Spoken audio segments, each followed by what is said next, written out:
And the refresh button is gonna be where? It's at the top of the screen. We're live now.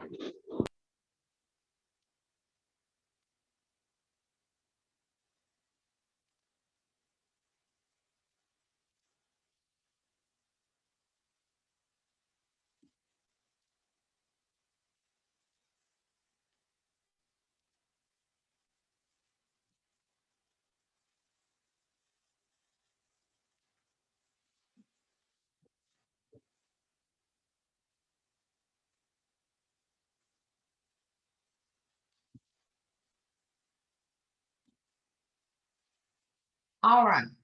Good morning and welcome to Coach K's Corner. So, the last time I mentioned a bit about my background and how Coach K's Corner came into existence. So, I want you to feel free to continue to ask questions. If you want to know more about me, I'll be happy to share. I just want to remind you that relationships take work.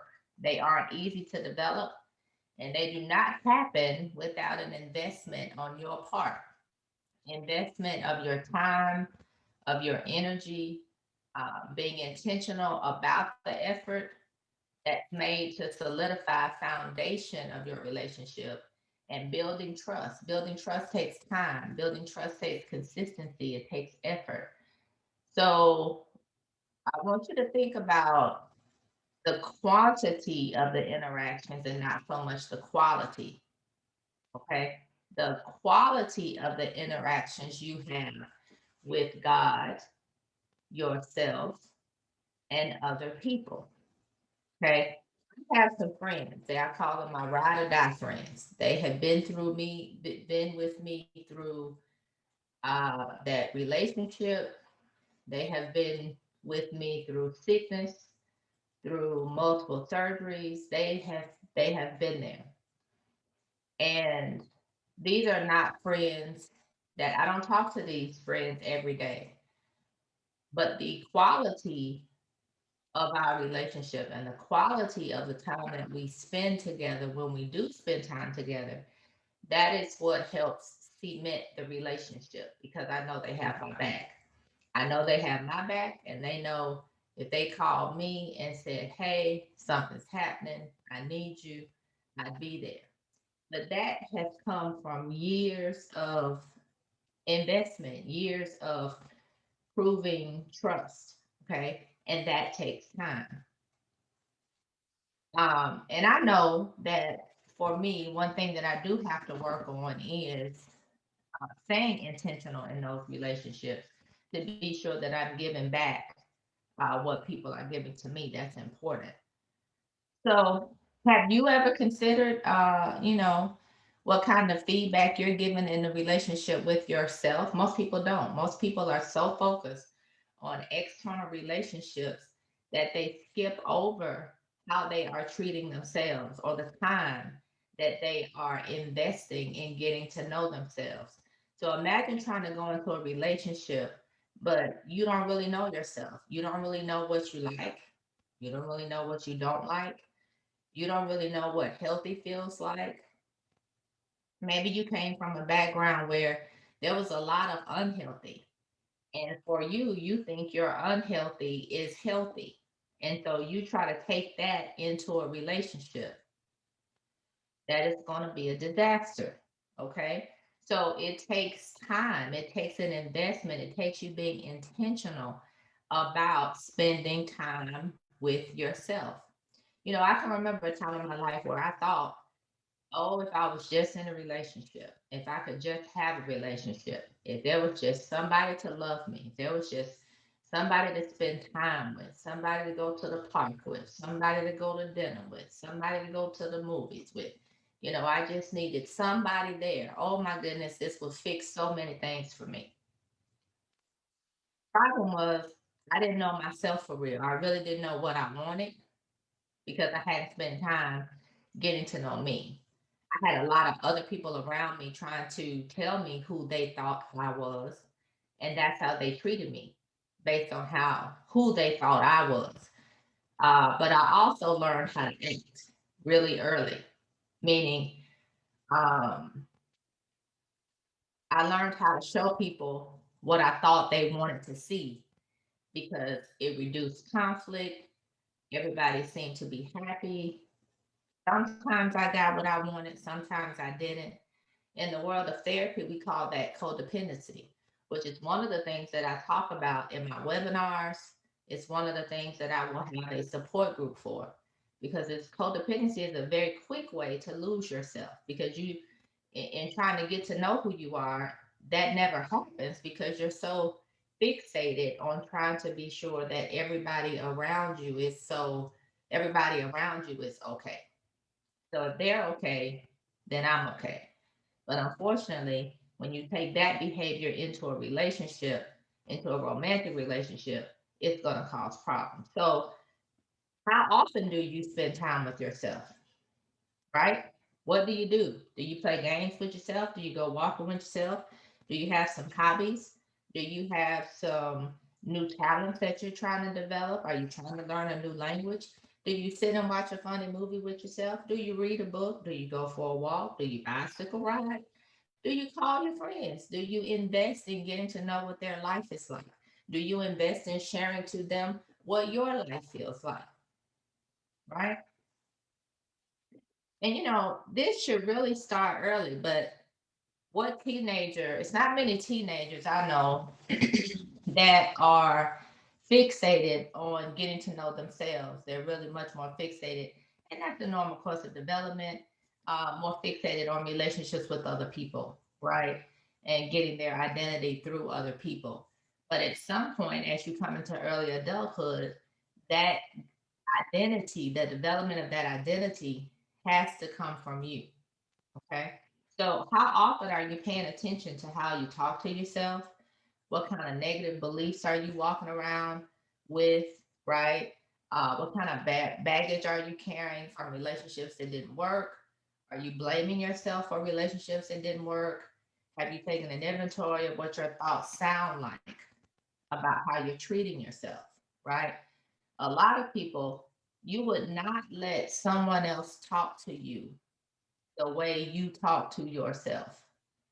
Okay. So just take a day or two this week and pay attention to the language you use when you are talking to yourself, right? Do you use labels? Do you judge yourself? Am I stupid? I never get anything right. I'm always going to get it wrong. I'm never going to have what I want. How are you talking to yourself? That's important. This is all about how you are having a relationship with yourself. Okay.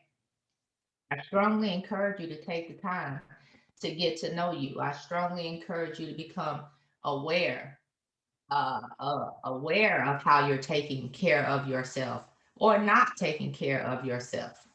Okay, doing what's best for you, even when it hurts. Even when it hurts. Love requires discipline. Everybody wants love, but nobody wants the discipline. Love requires discipline. So if you say you love yourself, then there should also be discipline in your life that reflects that love. If you say you love your partner, then there should be discipline in that relationship. What does that mean? It means that you have the self-control to do what's best for that relationship. You have the self-control in your relationship with yourself to make healthy choices. You have the self-control and the effort, energy, intention, commitment to get up, spend time with the Lord or some part of the day with the Lord if that relationship is indeed important to you, right? I like to ask you to take time to reflect on that. Is the love you have for God, the love you have for yourself and for others, is it reflected in the discipline you demonstrate in regards to how you take care or invest in those relationships? Now, listen. Okay, I'm human. I am not saying that I have it perfect because I'm not a morning person, but I like to exercise in the morning. I like to spend time with the Lord in the morning. Okay, but I am not waking up in the morning just like I'm running through a bed of roses. No, I'm not because it's hard for me to get up in the morning. Okay, so in this relationship that we build through the corner, just know as much as I want to help you, this community also helps me and it helps hold me accountable, just like I hope to hold you accountable. Okay. Trying to stay motivated is hard, right? But it does take discipline. And when you're trying to keep that discipline in place, I encourage people to play the tape all the way out. Play the tape all the way out. Meaning, if I don't exercise discipline, what's going to happen? Okay, so discipline means don't ask my body how it feels. I don't ask my body how it feels. I don't ask my body if it wants to get up and exercise. I don't ask my body if it wants to get up and pray. I don't ask my body if it wants an apple over potato chips because my body is going it's going to want to choose potato chips. Okay, I don't ask my body those questions. Make a decision, I make a commitment, I set an alarm. When the alarm goes off, I say to myself, it's time. It is time for this. It is time to get up and pray. It is time to get up and exercise. What you do not want to do is the alarm goes off and you start having a conversation with your body.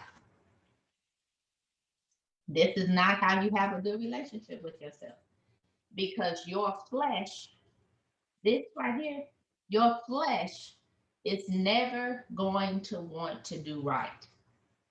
Your flesh does not love discipline. It does not like discipline. It needs discipline, but it doesn't like discipline.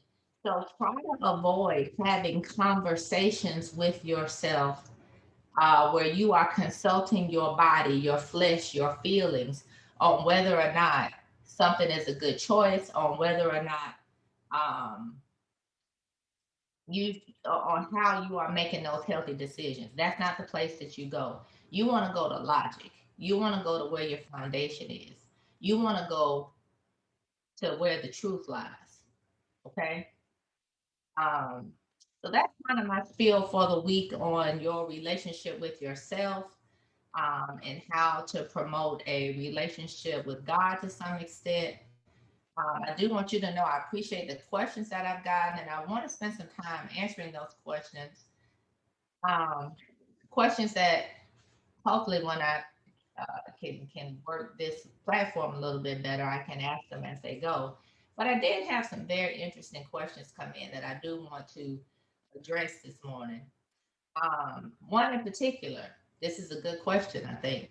It said, how do you know that the person, how do you know this is the person God is sending and not me acting out of my own desires? That's a very good question. Now, the key to the answer to that question reflects my number one tenet, and that is you have to have a relationship with God. Now, that's just like, let's say you said you had a best friend, but you've invested no energy in spending time with this best friend. But when an emergency comes up, you go to the best friend and you need them and you need their input, and they're looking at you like, well, I don't really know what's going on because I don't know the whole story. Haven't spent time with me for me to know the whole story. Okay, so having a relationship with God is important because He, God, the Lord, in that relationship provides the Holy Spirit for one. He also provides discernment. Okay, it's His leading that you should be following. Like I just said, your answer in "is this the one" is not in lust. It's not in your flesh. It's not. It's gonna lead you astray to hope. When I met Satan, if he was running in some red shorts early in the morning, I was up early in the morning walking my dog, praying, talking to the Lord, and bam, he ran across my line of vision in some red shorts with no shirt. That was lust. That was lust. It is God's leading that you should be following. If you say, Kim, I don't know how to follow, I don't know how to do that. I don't recognize God's voice. I don't recognize his leading. Then this tells me that you need to spend more time with the Lord.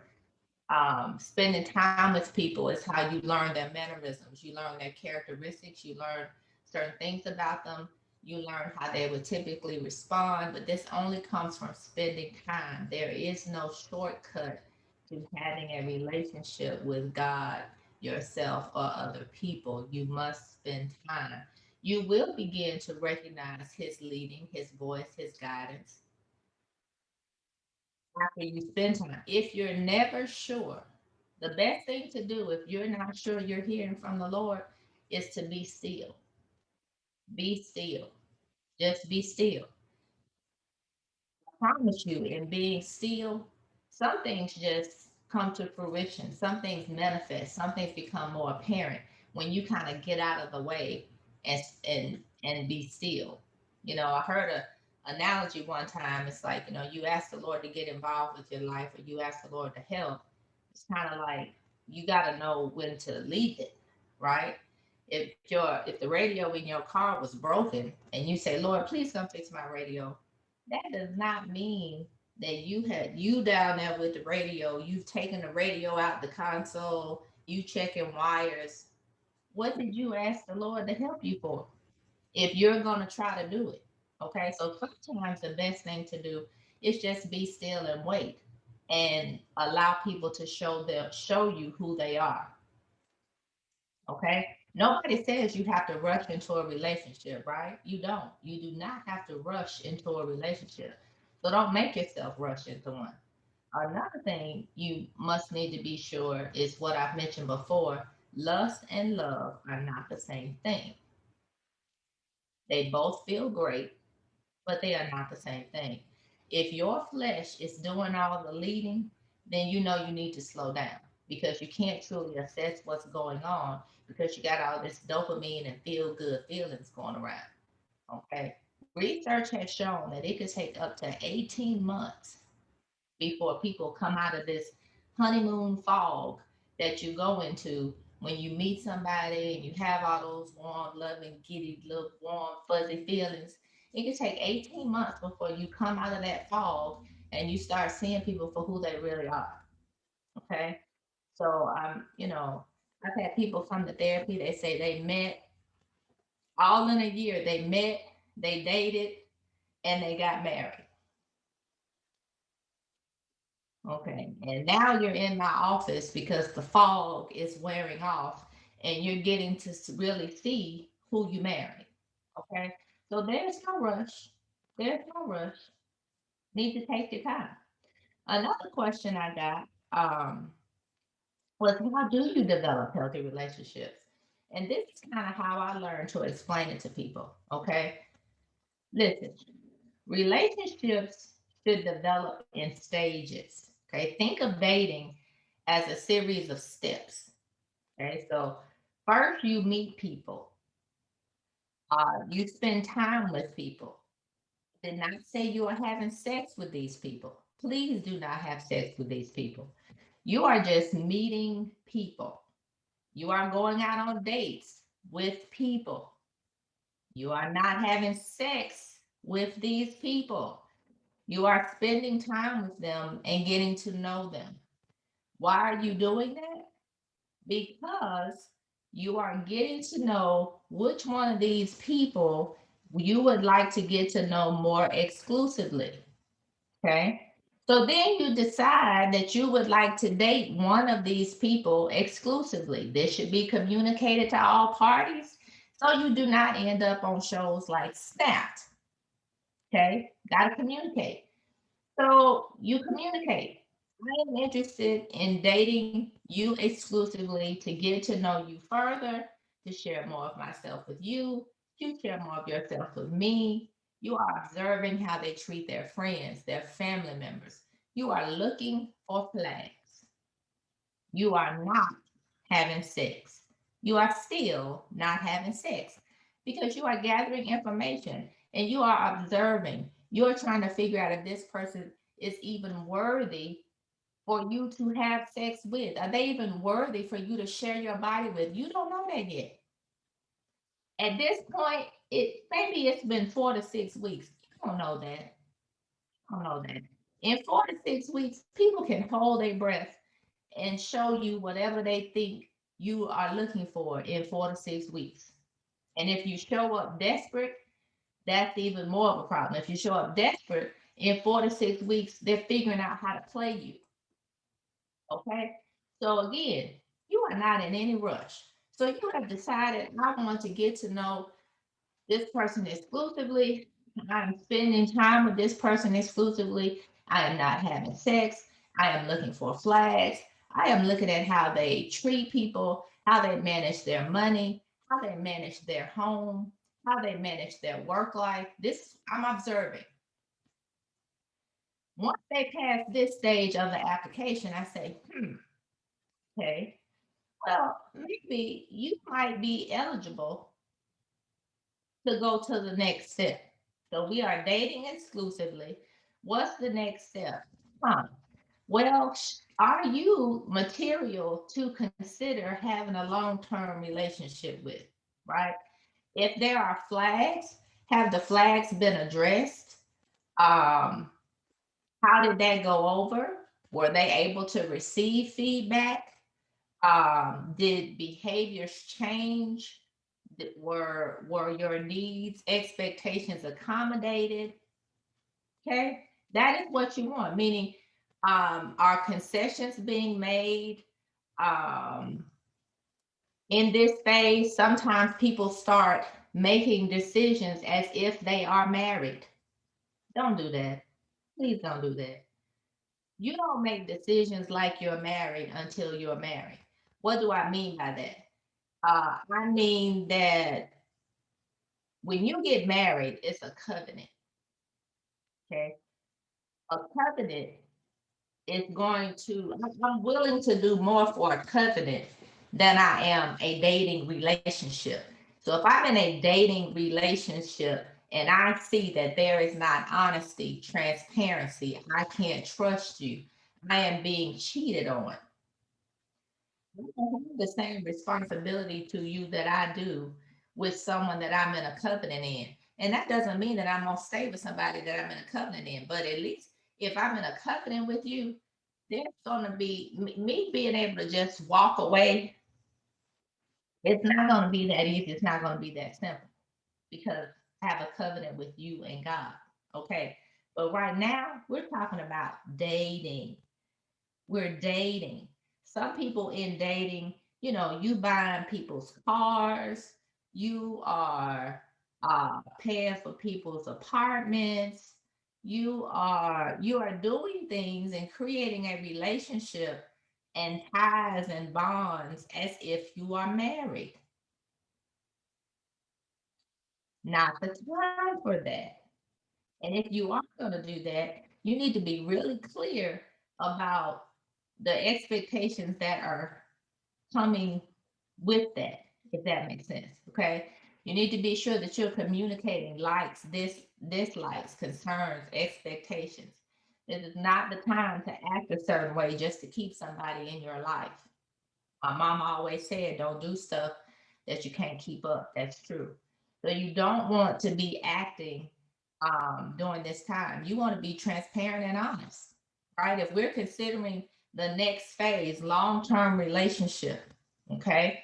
By this time, perhaps sex has been introduced. Are you sexually compatible, right? Do you see this person as a provider, protector, lover, leader, companion? Okay. There are stages. Each stage that you go through, people are earning a right to more of you. Does that make sense? They're earning a right to more of you. Okay. So let's kind of review these steps. So you meet people, you get to know them, you date. You decide to date exclusively. You are observing, like somebody completing an application. You are observing and absorbing data, watching. You decide to be intimate, get tested, and wear condoms. No exception. I don't care if you get tested and everybody fine. That's great. Condoms. Get tested, wear condoms. Consider if they would be eligible for a long term. That's if you want to introduce sex right there. Okay. I would consider sex after you've decided, okay, we are in a long term relationship. And once we are in that long term relationship, I am observing to see if you know how to be a provider, a protector, a lover, a leader, a friend. Um, am I free enough to express my feelings to you? Um, Is there any guilt in when trying to express my feelings to you? Do I feel shame and embarrassment? Do I feel like I have permission to be myself, my authentic self? Do I feel judged when I tell you things that I think you might not want to hear? Can you receive feedback from me when I tell you how I think you may be a better man? Can I receive feedback from you when you're trying to tell me how I can be a better woman, a better professional, a better entrepreneur? Can I receive that? Okay. This transparency, this is what you're looking for. You're looking for flags before you decide to say, I think I want to marry this person. Because when you decide to marry a person, love has to be there. That's great. But you are also looking for a business partner. So all this observing and interviewing you've been doing, you watching how they handle their business. You watching how they handle people. You watching to see if they're easily angered. Do they know how to get along with people? Right? Do they have a quick temper? This is important information when you're talking about I'm trying to be with someone for life, right? I'm trying to be with someone for life. But this person has to be a friend, companion, protector, lover, leader, and a business partner because this business partner is important. How you handle your finances, how are we going to make long term choices about our finances, about our savings, about our planning, long term goals, about our housing, cars, how often we going to buy cars, how do you spend your money? Is it different than how I spend my money? How high on your priority list is saving money? All of this matters if you don't consider this person that you're talking about you've been to marry, if you don't consider the business partner aspect of it. Okay. That will destroy a relationship. Okay. So I hope that I have answered some questions today. Um, We had one more. I'll see if I can try and fit this in the last 3 minutes. It talked about how to be a good listener. That's a good question. Actively listening, empathy, being able to express needs are three cornerstones of an important relationship. So, to be a good listener, the first thing you have to do is decide to be present. And what does that mean? That means that you turn your brain off and stop trying to formulate an answer before the other person stops speaking. You have to be present. You have to get yourself quiet on the inside, get your mind quiet so that you can actually attend to the words that the other person is saying. You can attend to those words and you have the ability to express some empathy. Empathy doesn't mean you agree. Empathy doesn't even, it doesn't mean that you think what they're saying is fair or right. Empathy just says, I have the ability to put myself in your shoes and try to understand how you feel. Okay. That is what it takes to be a good listener. That's a very good question. And we may talk a little bit more about that later. Okay. So thank you for joining me in the corner this morning. Stay tuned to Coach K Corner. That's KORNER for updates on when we have our next Facebook Live events. They are on Mondays and Wednesdays. Next week it will be the same time, Monday at 6:30 p.m., Wednesday at 7 a.m. Keep sending me those questions. I love to answer them. And I will talk to you soon. Have a good evening. Well, have a good morning.